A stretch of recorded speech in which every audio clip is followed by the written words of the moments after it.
Hello friends, तो स्वागत है आपका हमारे यूट्यूब चैनल पर हंटर 4 में।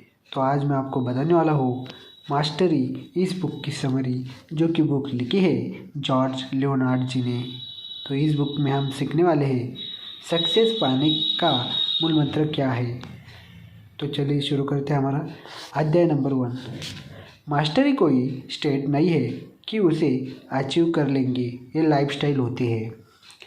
आज के दौर में आप देख ही रहे होंगे कि गोल्स तक ले जाने के लिए कई सारे आसान रास्ते दिखाने वाले घूम रहे हैं। कई लोगों को ठीक ठाक सफलता भी मिल जाती है, लेकिन एक बात आप याद रखिए कि अगर आपको जीवन में कुछ ग्रेट करना है तो उसमें समय लगेगा। किसी भी काम में मास्टरी हासिल करना इतना भी आसान नहीं है। अगर आप अपने गोल्स तक पहुंच भी गए हो तो इसका मतलब ये बिल्कुल भी नहीं है कि आपको उस काम में मास्टरी हासिल हो चुकी है। किसी भी काम में मास्टरी हासिल करने के लिए कड़ा परिश्रम करना पड़ता है। असल मायने में मास्टरी किसे कहते हैं, इसे हासिल करने के लिए आपको क्या करना पड़ेगा, आगे के अध्याय में आपको इन सब सवालों के जवाब भी मिल जाएंगे। ज़्यादातर हम किसी भी नए काम को ये सोचकर शुरू करते हैं कि हम तो इसमें माहिर हो जाएंगे, भले ही वो कोई खेल हो या फिर रिलेशनशिप हो या फिर कोई जॉब हो। लेकिन कुछ समय बाद क्या होता है, हमें पता चल चुका होता है कि हम इस खेल में माहिर नहीं बन पाएंगे। ये बात साफ तौर पर हमारे चेहरे पर भी नज़र आने लगती है। फिर हम एक आसान काम करते हैं, वो ये है कि हम उस काम को करना ही छोड़ देते हैं। एक गलत एटीट्यूड रहता है। अगर आप उस काम को नहीं छोड़ेंगे तो चांस बना रहेगा कि आप उस काम में माहिर हो सकते हैं। सबसे पहले आपको उस जगह सोचना चाहिए, खुद से एक सवाल करना चाहिए कि जब मैंने इस काम को शुरू किया था तो क्यों किया था, मेरे शुरू करने के पीछे मोटिवेशन क्या था। आपको एक बात समझनी पड़ेगी कि किसी भी चीज़ का एक्सपर्ट बनने के लिए हमें उस पर समय लगाना पड़ता है। बिना समय लगाए आप किसी भी चीज़ में मास्टरी हासिल नहीं कर सकते। मास्टरी तक पहुंचने का दूसरा रास्ता है आपका अप्रोच है। आप किसी भी काम को करने के लिए कैसा अप्रोच रखते हैं, ये बहुत ज़्यादा मायने रखता है। अगर आपको मास्टरी हासिल करनी है तो आपको खुद से सीखने की आदत को अपने अंदर डेवलप करना पड़ेगा। ये एक पूरी प्रोसेस है जिस पर काफ़ी ज़्यादा समय भी लगता है। याद रखिए, अच्छी चीज़ें ज़िंदगी में कभी भी आसानी से नहीं मिलती। ग्रेट चीज़ों में समय भी लगता है और एफर्ट्स भी। अपने नज़रियों को बदलकर आप अपने अंदर कई सारे बदलाव लेकर आ सकते हैं। अपने अंदर सीखने का नज़रिया पैदा करिए। सीखना बस तब ज़रूरी नहीं होता है जब आप कहीं एंटर कर रहे होते हैं। सीखना तो एक सफ़र है जिसको आपको हमेशा जारी रखना है। अगर आप सफ़र करना ही बंद कर देंगे तो मंजिल तक कैसे पहुंचेंगे। इसके लिए सबसे पहले आप अपने अंदर मास्टरमाइंड सेट का जन्म करवाइए। जब आपके अंदर उस माइंडसेट का जन्म हो जाएगा तब आपको एक्सीलेंस की राह भी मिल जाएगी। इस टॉपिक को और बेहतर से समझने के लिए हम आगे के अध्याय में चलते हैं। अध्याय नंबर 2, मॉडर्न वर्ल्ड में मार्केटिंग कितनी सही और कितनी गलत। अगर आप अमेरिकन सोसाइटी को देखते होंगे तो आपको समझ में आता होगा कि यहाँ भी बाकी वेस्टर्न सोसाइटी की तरह सॉल्यूशन पर फोकस किया जा रहा है। मतलब आपको कई तरह के स्लोगन देखने को मिल जाते होंगे। इन स्लोगन्स में लिखा हुआ होता है कि आप 2 हफ्तों में फिट हो, इतने हफ्तों में अपने लक्ष्य को प्राप्त करें। आपको पता होना चाहिए कि इस तरह के स्लोगन्स प्रचार और मार्केटिंग का हिस्सा होता है। ये प्रकार आपको तुरंत ही खुशी तो दे सकते हैं, लेकिन किसी भी काम में मास्टरी हासिल नहीं करवा सकते हैं। आपको पता होना चाहिए कि किसी भी काम में मास्टरी हासिल करना 1 या 2 दिन का खेल नहीं होता है, बल्कि ये पूरी प्रोसेस होती है। अगर आपको किसी भी चीज़ में मास्टरी हासिल करनी है तो आपको उस चीज़ की बार बार प्रैक्टिस करनी ही पड़ेगी। जितनी दफ़ा आप प्रयास करेंगे उतनी ही जल्दी आप किसी काम के एक्सपर्ट बन पाएंगे। किसी भी चीज़ में मास्टरी हासिल करने के लिए सही दिशा और इंस्ट्रक्शन की ज़रूरत होती है। इंस्ट्रक्शन और प्रैक्टिस मास्टरी हासिल करने के 5 महत्वपूर्ण पहलुओं में से 2 है। इस अध्याय में हम इन्हीं 2 महत्वपूर्ण पहलुओं पर बात करेंगे। इस बात में कोई शक नहीं है कि ज़िंदगी में बहुत सी चीज़ों को आप खुद से ही सीख सकते हैं, लेकिन किसी भी चीज़ में मास्टरी करने के लिए आपको किसी एक्सपर्ट के मार्गदर्शन की ज़रूरत तो पड़ने वाली है। मार्गदर्शन या तो यूँ कहे इंस्ट्रक्शन आपको कई तरीक़ों से मिल सकता है या आपको इंटरनेट पर वीडियो से भी मिल सकता है। अब तय आपको करना है कि आपके लिए कौन सी दिशा सही है। ये सभी तरीके सही है, लेकिन इनमें से सोशल कॉन्टैक्ट का महत्व काफ़ी ज़्यादा बढ़ जाता है। अगर आप लोगों से मिल सकते हैं तो ज़रूर आपको सोशल कॉन्टैक्ट्स बनाने चाहिए। अब यहाँ आपके मन में सवाल आ रहा होगा कि आप कैसे जानेंगे कि आप जिस व्यक्ति से मार्गदर्शन ले रहे हैं वो आपके लिए सही है। इसके लिए आपको उस इंसान को ऑब्जर्व करना पड़ेगा। सबसे पहले आपको देखना पड़ेगा कि वो आदमी अपने स्टूडेंट्स को ट्रीट कैसे करता है। UCLA basketball coach John wooden का एग्जाम्पल लेकर अगर आप समझने की कोशिश करें, जिन्हें जादूगर के रूप में जाना जाता है, उन्हें जादूगर के रूप में दुनिया में इसलिए याद करते हैं क्योंकि वो अपने स्टूडेंट को ट्रीट बहुत अच्छे से करते हैं, इसलिए उन्हें बास्केटबॉल की दुनिया में बेस्ट कोच के रूप में याद किया जाता है। इंस्ट्रक्शन के बाद अब बारी आती है प्रैक्टिस। मास्टरी को हासिल करने के लिए इस पहलू का महत्व भी काफ़ी ज़्यादा बढ़ जाता है। प्रैक्टिस का वो मतलब बिल्कुल भी नहीं है जैसा आप उसे जानते हैं। आप सोचते हैं कि किसी भी चीज़ को बारंबार करना ही प्रैक्टिस कहलाती है, लेकिन ऐसा बिल्कुल भी नहीं है। अगर आपको मास्टरी हासिल करनी है तो सबसे पहले आपको समझना पड़ेगा कि आखिर प्रैक्टिस होती क्या चीज़ है। हमको अपने व्यवहार में थोड़ा बदलाव लाना पड़ेगा। सबसे पहले हमको प्रैक्टिस को एक सफ़र के तौर पर लेना पड़ेगा। जब हम प्रैक्टिस को एक सफ़र की तरह लेने लगेंगे तो हमारे अंदर उसके लिए शिद्दत आएगी। इस शिद्दत के बाद ही हमारे अंदर अपने काम को लेकर कमिटमेंट का जन्म होगा। इसको समझने के लिए हमें एक पहलू पर नज़र दौड़नी पड़ेगी। वो यह है कि क्या आपने कभी सोचा है कि क्यों मार्शल आर्ट सीखने वाले लोग ब्लैक बेल्ट जीतने के बाद भी सीखना बंद नहीं करते? वो जब ब्लैक बेल्ट जीत लेते हैं उसके बाद सीखने की उनकी रफ्तार और ज़्यादा बढ़ जाती है। इसका जवाब बड़ा सिंपल है। जवाब ये है कि ब्लैक बेल्ट तो बस उनके सफ़र का एक हिस्सा है। वो अपने सफ़र को ऐसे ही जारी रखना चाहते हैं। वो अपने सफ़र को कभी ख़त्म ही नहीं करना चाहते, इसलिए वो अपने आर्ट में इतने माहिर हो जाते हैं। उनका आर्ट इतना कुछ उन्हें सिखा देता है कि उन्हें अपने सफ़र को ख़त्म करने का मन ही नहीं करता। इसलिए इस किताब में लेखक ने कहा है कि आपको भी मास्टरी के महत्व को जल्द से जल्द समझ लेना चाहिए। अध्याय नंबर 3, अपने गुरु के सामने सरेंडर के साथ ही आप मास्टरी तक पहुंच सकते हैं।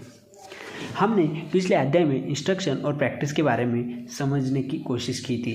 अब हम मास्टरी के तरफ ले जाने वाले 3 और पहलू पर नज़र डालने वाले हैं। ये 3 पहलू है सरेंडर, इंटेंशनलिटी और एज कंट्रोल। प्रैक्टिस और इंस्ट्रक्शन की तरह आप इन टर्म्स से इतना वाकिफ नहीं होंगे, तो फिर चलिए शुरू करते हैं और इन्हें समझने की कोशिश करते हैं। मास्टरी हासिल करने में सरेंडर करने की क्या भूमिका होती है? इसका मतलब ये होता है कि आपको अपने गुरु के सामने खुद को सरेंडर करना पड़ता है। जब आप ऐसा करेंगे तो आपके अंदर जो एक क्वालिटी आएगी वो है डिसिप्लिन।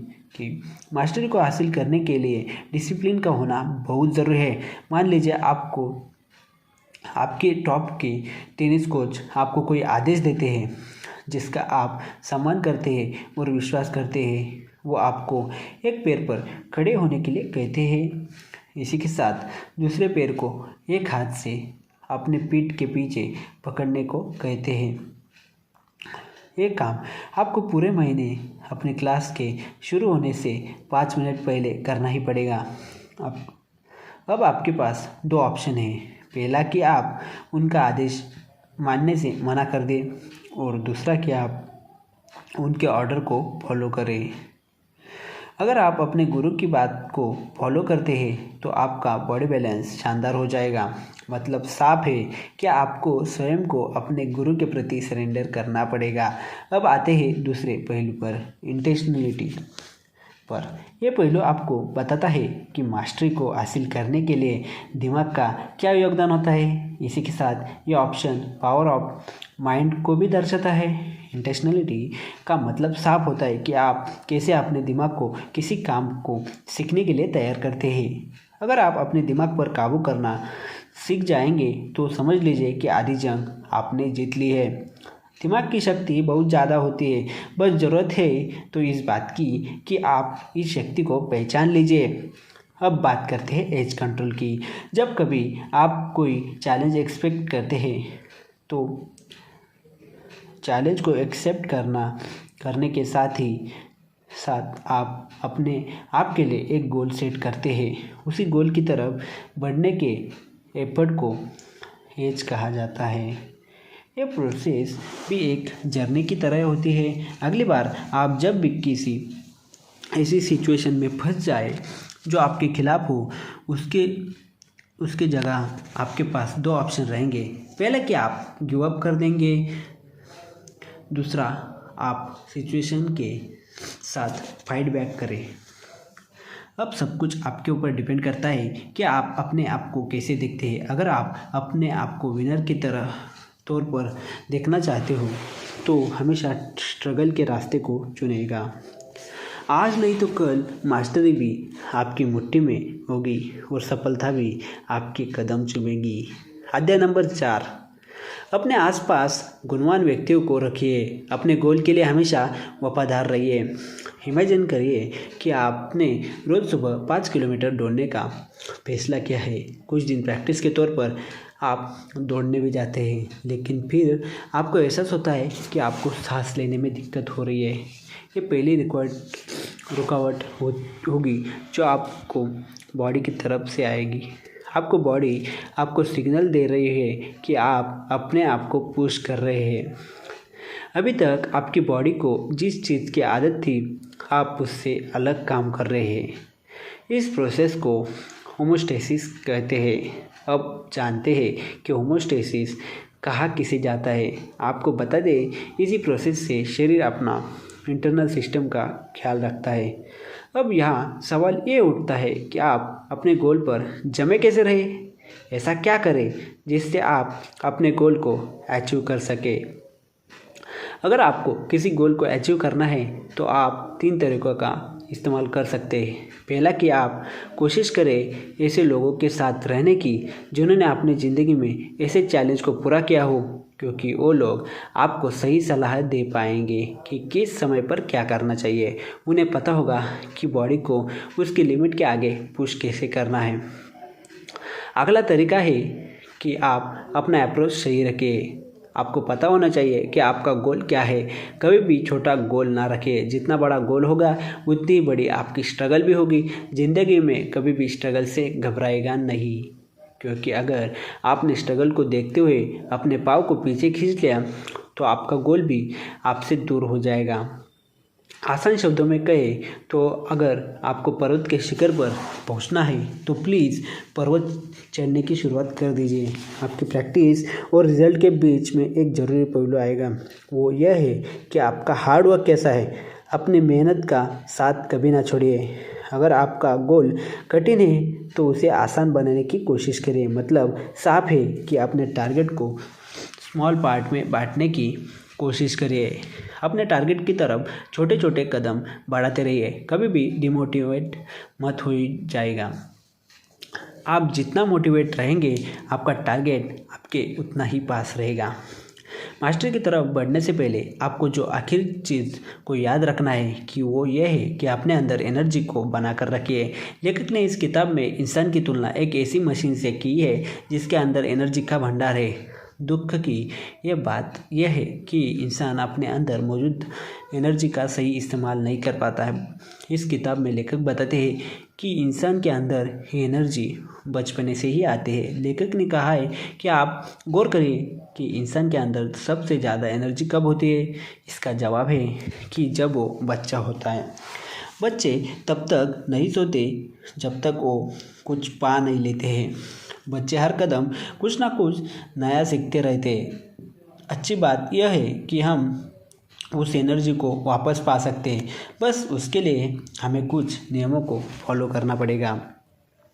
उन नियमों से सभी ज़रूरी नियम है फिजिकल फिटनेस। इंसान को हर उम्र में फिट रहने की कोशिश करते रहना चाहिए। अगर आप शारीरिक तौर पर फिट रहेंगे तो आपके अंदर अपने आप एनर्जी का भंडार बना रहेगा। दूसरा कदम कि आपको अपनी प्रायोरिटीज़ को सेट करना ही पड़ेगा।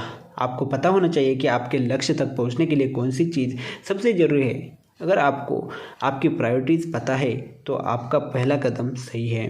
फाइनल कदम को याद रखना मत भूलिए, वो यह है कि आपको अपने काम के प्रति कमिटमेंट को फॉलो करना पड़ेगा। अगर आप अपने काम के प्रति कमिटमेंट रखेंगे तो रिज़ल्ट भी आपका मनचाहा आएगा। इसका कंक्लूजन है, मास्टरी हासिल करना एक स्किल की तरह है। आपने अभी तक क्या अचीव किया है ये उस पर बिल्कुल भी डिपेंड नहीं करता। मास्टरी हासिल करना एक सफ़र की तरह होता है जिसे आपको तय करना है। अगर आपने इस सफ़र में चलने की शुरुआत कर दी है तो मान लीजिए कि खुशियों ने आपके दरवाजे में दस्तक दे रही है। खुशी तक पहुंचने का रास्ता मास्टरी से ही होकर गुजरता है। अगर बार आप कोई भी काम करने की शुरुआत करें तो उसका जल्द से जल्द ख़त्म करने के लिए मत करिएगा, बल्कि उसको शुरू करने से पहले कुछ देर रुकिएगा और ख़ुद से सवाल करिएगा कि इसे मैं और बेहतर ढंग से कर सकता हूँ। जब आपकी कोशिश रहेगी किसी भी काम में मास्टरी हासिल करने की, तब जाकर आप सही राह में चलने के लिए तैयार हो पाएंगे। तो दोस्तों आज के लिए इतना ही। Thank you for watching. Video अच्छा लगा होगा तो लाइक करें, शेयर करें, सब्सक्राइब करें। हंटर 4 पाए।